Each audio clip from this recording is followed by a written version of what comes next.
امام الانبیاء، سرور کائنات، خاتم الانبیاء، خاتم النبیین، محمد الرسول اللہ صلی اللہ علیہ وسلم کی آمد اور تشریف لانے کا مقصد، بعثت کا مقصد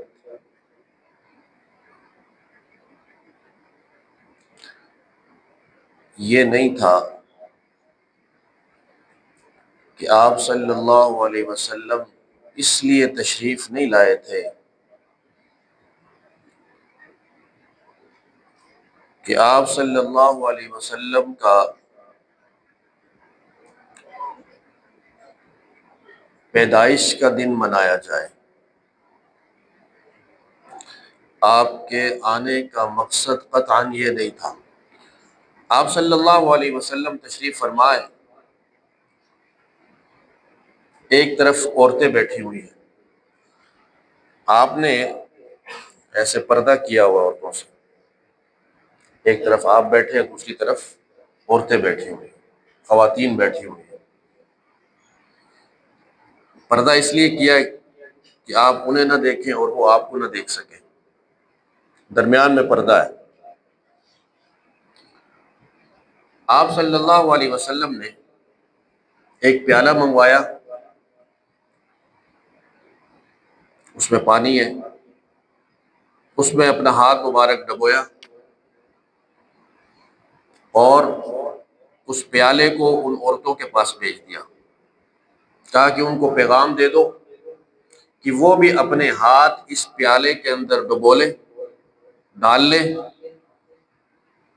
تو گویا انہوں نے میرے ہاتھ پر بیعت کر لی، میرے ہاتھ پر بیعت ہو گئی۔ اسی پیالے میں وہ بھی ہاتھ ڈالیں جس پیالے میں میں نے ہاتھ ڈالا۔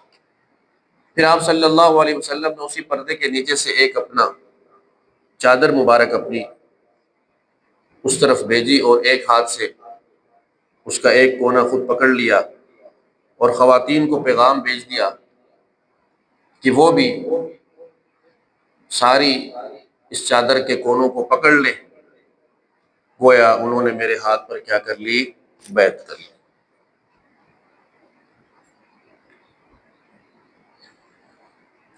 ایک عورت جس کا نام ہے اسما، انصاری عورت ہے رضی اللہ تعالیٰ، وہ کہنے لگے اللہ کے نبی، میں چاہتی ہوں، میرا دل کرتا ہے کہ میں مردوں کی طرح آپ کے ہاتھ پر بیعت کروں، جس طرح مرد صحابہ کرام آپ کے ہاتھ پر بیعت کرتے ہیں، ہاتھ میں ہاتھ دیتے ہیں نا، تو میرا بھی دل کرتا ہے کہ میں بھی آپ کے ہاتھ میں ہاتھ دے دوں اور آپ کے ہاتھ پر بیعت کر لوں۔ اللہ کے نبی صلی اللہ علیہ وسلم نے منع فرما دیا کہ میں عورتوں سے مصافحہ نہیں کرتا، میں عورتوں سے ہاتھ نہیں ملاتا۔ یہ اللہ کے نبی صلی اللہ علیہ وسلم کی سیرت ہے کہ اللہ کے نبی صلی اللہ علیہ وسلم غیر محرم عورتوں سے ہاتھ نہیں ملاتے تھے۔ پردہ بھی تھا، اس لیے پردہ لگایا تھا تاکہ ان کی نظر ادھر نہ پڑے اور ان کی نظر ادھر نہ جائے، اور کہا کہ میں ہاتھ بھی نہیں ملاتا۔ صحابہ اکرام رضوان اللہ تعالی علیہ اجمعین آپ صلی اللہ علیہ وسلم سے عرض کرنے لگے اللہ کے نبی صلی اللہ علیہ وسلم، عجم میں ایسا ہوتا ہے کہ اجمی لوگ جو ہیں وہ اپنے بادشاہوں کو سجدہ کرتے ہیں، سجدہ تعظیمی۔ آپ تو بادشاہوں کے بادشاہ ہیں، اس لیے ہمیں بھی اجازت دیں، ہمیں بھی اجازت دیں، ہم بھی آپ کو سجدہ کریں، سجدہ تعظیمی کریں۔ اللہ کے نبی صلی اللہ علیہ وسلم نے فرمایا کہ ہماری شریعت کے اندر انسانوں کی تعظیمی سجدے کی گنجائش نہیں ہے۔ اگر میری شریعت میں سجدہ تعظیمی کی گنجائش ہوتی تو میں عورت کو حکم دیتا کہ وہ اپنے خاوند کو سجدہ کرتی، وہ اس لائق تھا۔ اگر میری شریعت میں اجازت ہوتی انسان کو سجدہ کرنے کی تو میں اجازت دیتا کہ شاگرد اپنے استاد کو سجدہ کرتا، اولاد اپنے والد کو سجدہ کرتی، مرید اپنے پیر کو سجدہ کرتے، اور تم صحابہ کرام مجھے سجدہ کرتے۔ لیکن میری شریعت میں جو میں شریعت لے کر آیا ہوں اس شریعت کے اندر سجدہ تعظیمی بھی کیا ہے جی؟ جائز نہیں۔ سجدہ عبادت یہ تو ہے ہی کفر ہے، سجدہ تعظیمی یہ بھی حرام ہے۔ بعض لوگوں کو آپ نے دیکھا ہوگا مزاروں پر، قبروں پر، ان کی چوکھٹ پر وہ یہ اپنی پیشانی رکھتے ہیں، ایسے ایسے چوم کے نا ایسے کرتے ہیں یہ۔ تو جب منع کیا جائے، سمجھایا جائے تو وہ کہتے ہیں کہ ہم نے سجدہ نہیں کیا، ہم نے تو صرف پیشانی رکھی ہے، ہم نے اس قبر والے کو معبود نہیں سمجھا، معبود تو ہمارا اللہ ہے، اللہ رب العزت کی ذات ہے، قبر والے کو ہم معبود، الہ، مشکل کشا نہیں سمجھتے، ہم نے صرف ادب میں، احترام میں یہ پیشانی وہاں پر رکھی ہے۔ اب ان کو کون بتائے کہ سجدے کا معنی یہ ہے کہ کسی کی تعظیم میں، ادب میں، احترام میں اس پیشانی کو جھکا دینا۔ اگر اب اس کو معبود سمجھتے یہ تو کفر ہو گیا نا، لیکن آپ نے ادب کی وجہ سے کیا، کسی زندے کا کیا یا کسی فوت شدہ کو کے سامنے آپ نے صرف یہ پیشانی رکھ دی، آپ کا وضو تھا یا نہیں تھا، آپ کا رخ قبلے کی طرف تھا یا نہیں تھا، آپ نے سجدے میں سبحان ربی الاعلیٰ پڑھی یا نہیں پڑھی، جب آپ نے یہ پیشانی اس کی چوکھٹ پر، اس کے پاؤں پر رکھ دی تو یہ آپ نے اس کو سجدہ تعظیمی کر دیا، یہ سجدہ تعظیمی ہو گیا۔ آپ نے اسے معبود مانا یا نہیں مانا، آپ نے اسے الہ اور مشکل کشا مانا یا نہیں مانا، لیکن سجدہ اسے ہو گیا، شریعت میں یہ اس کو سجدہ ہو گیا۔ حضرت فاطمہ رضی اللہ تعالی عنہ آپ صلی اللہ علیہ وسلم کی چھوٹی بیٹی ہے، اللہ کے نبی صلی اللہ علیہ وسلم ان کے گھر تشریف لے گئے، دیکھا تو وہ گھر پر نہیں ہے، اللہ کے نبی صلی اللہ علیہ وسلم ان کے گھر پر ہی رہے، کچھ دیر کے بعد وہ آ گئی، پوچھا بیٹی سے کہ آپ کہاں گئی تھی؟ کہا کہ پڑوس کے اندر ایک آدمی کا انتقال ہوا تھا، میں ان کی تعزیت کے لیے گئی تھی، ان کے گھر گئی تھی، گھر والوں سے ملنے گئی تھی۔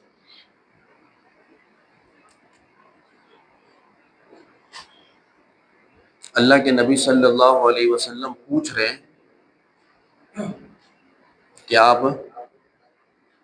کہاں گئی تھی، آپ کہاں گئی تھی، عقیدے کی بات بھی سمجھیے۔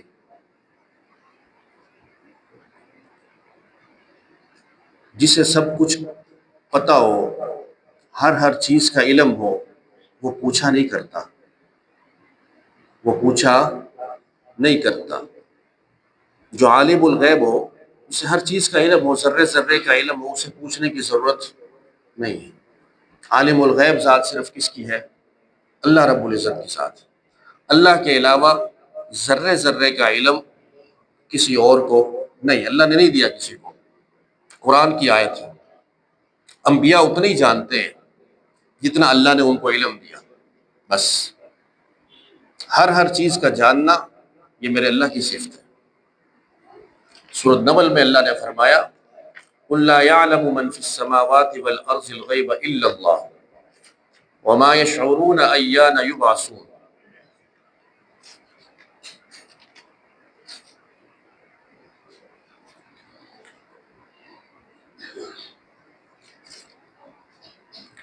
فرمایا کہ آپ اعلان کر دیجئے لا يعلم من فی السماوات والارض الغیب الا اللہ، کہ زمین والے اور آسمان والے غیب نہیں جانتے، جو مخلوق زمین میں ہے اور جو مخلوق آسمان میں ہے، فرمایا کہ وہ غیب نہیں جانتے، انسان بھی نہیں جانتے، جنات بھی نہیں جانتے، اور فرشتے بھی نہیں جانتے، تو پھر کون جانتا ہے؟ فرمایا کہ اللہ، الا اللہ، اللہ کے علاوہ عالم الغیب کوئی نہیں۔ وما یشعرون ایان یبعثون، فرمایا کہ شاید وہ زندہ ہوں تو غیب نہ جانتے ہوں، قبر میں جانے کے بعد غیب جانتے ہوں۔ فرمایا وما یشعرون ایان یبعثون، سورۃ نمل آیت نمبر 65، 20واں سپارہ۔ فرمایا قبر والے بھی عالم الغیب نہیں، اس لیے کہ انہیں یہ بھی معلوم نہیں کہ وہ قبروں سے کب زندہ کر کے اٹھائے جائیں گے۔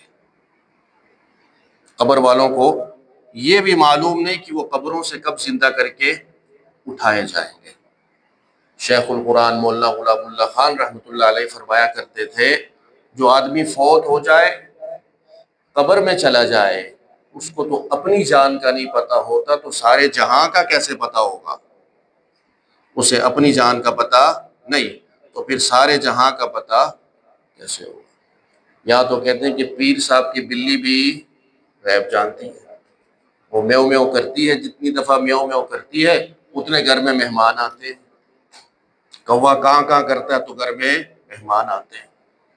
تو اللہ نے فرمایا کہ نہیں بھائی، یہ صفت میری ہے، عالم الغیب ہونا صفت صرف میری ہے، یہ میں نے انبیاء کو بھی نہیں دی ہے۔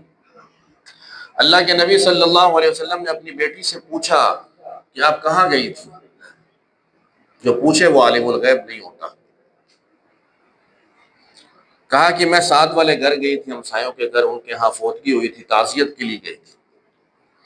اللہ کے نبی نے فرمایا کہ اس فوت شدہ کی قبر پر تو نہیں گئی تھی؟ قبر پر تو نہیں گئی تھی، اپنی بیٹی فاطمہ سے کہہ رہے ہیں۔ کہا نہیں اللہ کے نبی، میں قبر پر نہیں گئی تھی، میں تو گھر گئی تھی ان کے، کیونکہ مجھے آپ کا فرمان یاد ہے کہ آپ نے لعنت فرمائی ایسی عورتوں پر جو قبر کی زیارت کے لیے جاتی ہیں۔ کہ اللہ کے نبی کی سیرت ہے۔ کہا کہ مجھے آپ کا فرمان یاد ہے، میں نہیں گئی اس مرد کی قبر پر زیارت کے لیے، دعا کے لیے، کیونکہ آپ نے لعنت فرمائی ایسی عورتوں پر جو قبر کی زیارت کے لیے جائیں۔ اللہ کے نبی صلی اللہ علیہ وسلم نے فرمایا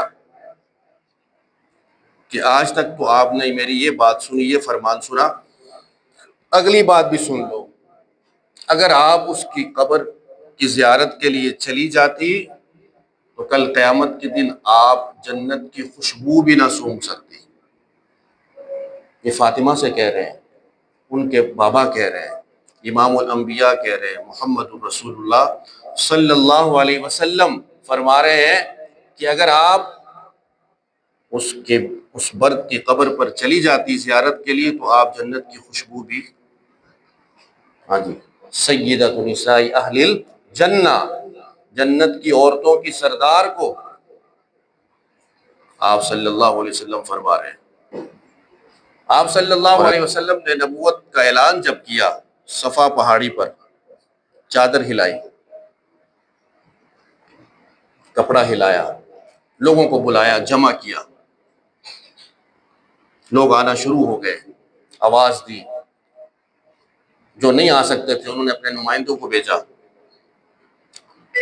آپ صلی اللہ علیہ وسلم نے لوگوں سے خطاب کیا، پوچھا کہ میں نے تمہارے درمیان زندگی کے 40 قیمتی سال گزارے ہیں، سچ کے علاوہ کچھ اور دیکھا؟ سب لوگوں نے کہا کہ ہم نے آپ کو بارہا آزمایا، بارہا آپ کا امتحان لیا، کئی دفعہ امتحان لیا، لیکن ہمیں سچ کے سوا کچھ نہیں نظر آیا، سچ ہی سچ ہے۔ اللہ کے نبی نے کہا کہ پھر اگر تم مجھے سچا مانتے ہو، اگر میں یہ کہہ دوں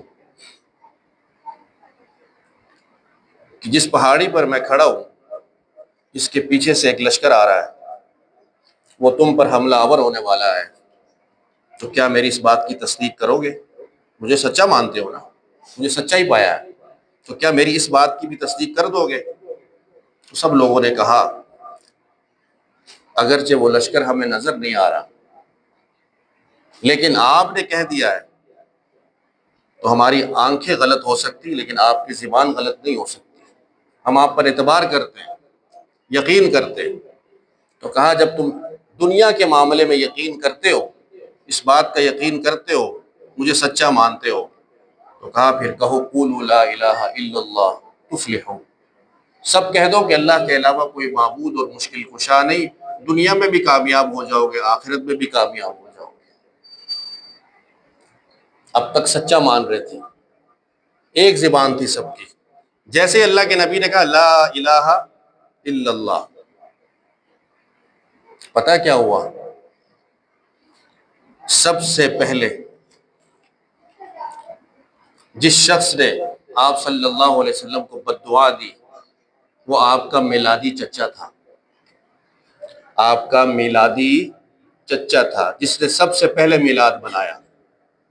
سب سے پہلے جس نے آپ کو بد دعا دی وہ ابو لہب تھا۔ کون تھا جی؟ ابو لہب تھا، جس نے سب سے پہلے آپ کا کیا منایا؟ میلاد منایا۔ خادمہ نے آ کر ان کو خبر دی کہ آپ کا یتیم بھتیجا پیدا ہوا ہے، تو اس نے اس خادمہ کو، نوکرانی کو آزاد کر دیا۔ یہ سب سے پہلا میلادی ہے جس نے میلاد منایا۔ پیدائش کی خوشی تو منا لی نا، لیکن آج 40 سال کے بعد جب اللہ کے نبی نے اعلان نبوت کیا، یہی میلادی چچا ہے جو بددعا دیتا ہے، تبا لک الہٰذا جمعتنا الہٰذا دعوتنا، محمد تیرے وہ ہاتھ سلامت نہ رہیں جن ہاتھوں میں وہ تو نے چادر لہرائی تھی، الہٰذا جمعتنا، اس لیے تو نے ہمیں جمع کیا تھا، اس لیے ہمیں دعوت دی تھی لا الہ الا اللہ کے لیے۔ سب سے پہلی بد دعا چچا نے دی، اور وہ تھا بھی میلادی۔ اور پھر صرف بد دعا نہیں دی، سب سے پہلا پتھر بھی اس میلادی چچا نے مارا، سب سے پہلا پتھر بھی اس نے اٹھایا اور اس نے مارا۔ جب اس نے یہ کہا تو اللہ کے نبی صلی اللہ علیہ وسلم کو بڑی تکلیف ہوئی، یہ میرا چچا ہے، میرے ساتھ یہ معاملہ ہے اس کا۔ آپ صلی اللہ علیہ وسلم کو اللہ نے کہا آپ نے خاموش رہنا، آپ نے کوئی جواب نہیں دینا، جواب میں عرش سے نازل کروں گا۔ تبت یدا ابی لہب وتب ما اغنی عنہ مالہ وما کسب سیصلی نارا ذات لہب وامرأة حمالة الحطب فی جیدها حبل من مسد۔ کہا آپ کے ہاتھ کیوں ٹوٹے؟ آپ کے تو ہاتھ ہمیشہ سلامت رہے، تو معمولی ہاتھ تو نہیں ہے، ایسے ہاتھ تو اللہ نے بنائے ہی نہیں، جس چیز کو لگ جائے وہ بھی قیمتی بن جائے۔ انس رضی اللہ تعالیٰ عنہ گھر میں مہمان آیا، کھانا کھلایا، جو دسترخوان ہے نا، اپنی خادمہ کو کہا کہ اس دسترخوان کو آگ میں ڈال دو۔ مہمان حیران ہو گئے کہ دسترخوان کو تو صاف کیا جاتا ہے تو انس آگ میں ڈال رہے ہیں۔ پریشان ہوئے، پوچھا یہ کیا معاملہ ہے؟ کچھ دیر کے بعد اس خادمہ سے کہا کہ وہ دسترخوان واپس لے آؤ۔ خادمہ اور نوکرانی وہ دسترخوان آگ سے نکال کر واپس لائی تو اس کپڑے کا، اس دسترخوان کا ایک بال بھی، ایک داغا بھی نہیں چلا تھا۔ مہمانوں نے پوچھا یہ کیا معاملہ ہے؟ کہا کہ جس طرح تم مہمان آئے ہو نا، اس طرح ایک دفعہ میرے گھر میں سرکار بھی آئے تھے، امام الانبیاء بھی آئے تھے، انہوں نے اس کپڑے کو ایک دفعہ ہاتھ لگایا، اس کپڑے سے ہاتھ صاف کیے تھے، بس اس کے بعد سے جب بھی اس کپڑے کو کوئی گندگی لگ جاتی ہے تو میں اس کو آگ میں ڈالتا ہوں، واپس اللہ تبارک و تعالیٰ مجھے شیشے کی طرح صاف کر کے دے دیتے ہیں۔ یہ تو اتنے مبارک ہاتھ ہیں۔ صحابہ کرام نے کہا اللہ کے نبی پانی ختم ہو گیا، پانی نہیں ہے، 1400 لوگ ہیں، 1400 صحابہ کرام ہیں۔ کہا کہ مشکیزیں نچوڑ لو، نچوڑے، قطرہ قطرہ کر کے ایک پیالہ پانی بن گیا۔ اللہ کے نبی نے اللہ کا نام لیا اور ہاتھ بیچ میں ڈالا، اپنا ہاتھ مبارک باہر نکالا تو ان جگہوں سے فوارے شروع ہو گئے، پانی کے فوارے نکلنا شروع ہو گئے۔ یہ وہ ہاتھ ہیں کہ اللہ کے نبی صلی اللہ علیہ وسلم انگلی اٹھائے تو چاند کے 2 ٹکڑے ہو جاتے۔ کہا کہ میرے محبوب آپ کے ہاتھ ہمیشہ سلامت رہے۔ تبت یدا ابی لہب وتب، ٹوٹے تو ابو لہب کے ہاتھ ٹوٹے اور یہ برباد ہو، آپ کیوں؟ ما اغنا عنہ مالہ وما کسب، کہا کہ ابو لہب میلاد منایا، خوشی منائی، لیکن سیرت کو نہیں اپنایا، مشن کو نہیں اپنایا، آپ کی اتباع نہیں کی، آپ کی مخالفت کی، سیرت کی مخالفت کی، تو فرمایا ما اغنا عنہ مالہ وما کسب، نہ اس کا مال کام آیا نہ اس کے اعمال کام آئے۔ سیصلی نارا ذات لہب وامرأۃ، فرمایا کہ وہ بھڑکتی ہوئی، شعلے مارتی ہوئی آگ میں داخل کیا جائے گا۔